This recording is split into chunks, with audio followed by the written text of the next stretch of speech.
Hi guys, JJ here and welcome again at Flowtricks. Today I'm going to show you a beautiful sequence, and after addressing the individual parts that are needed to pull off this beautiful sequence, I'm going to show you two variations you might want to try out as well.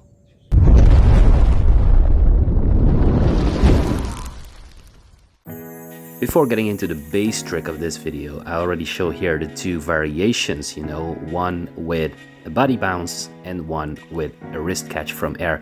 But good, let's go to this one, the base variation I want to show today. We start with our right hand at the end of the nunchaku and swing around the back. As you can see with the rope, you can land on the inside of your elbow.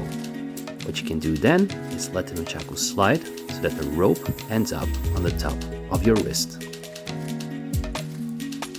When you're in this position, you will see that you have a lot of control or a lot of balance, which is logic because the nunchaku is cut in half right at the center of your wrist. What you're gonna do now is to reach for the negative grip with your hand by going to the outside. Once you're there, you'll see that the other stick is gonna drop quickly. To counterfight that, we're gonna make a figure 8 motion and do a hand roll back, as I call it, to get back in the positive grip. So inside elbow, let it slide all the way, and then quickly do this movement to end the trick. Because this hand roll has to go really fast, I would suggest to train this separately.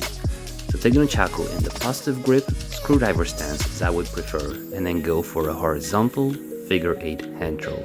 Make sure you get this properly under your belt so you can execute the finishing part of this sequence very, very clean and very, very fast.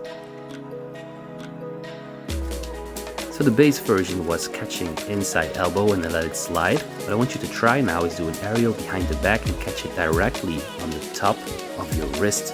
So you skip the inner elbow part. From this point on, do exactly the same and finish the sequence.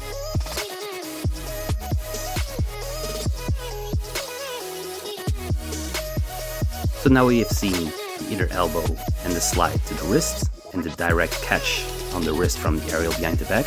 What we're gonna do now is actually move our arm upwards and let it bounce on our body and then catch it inner elbow to let it slide again to the wrist.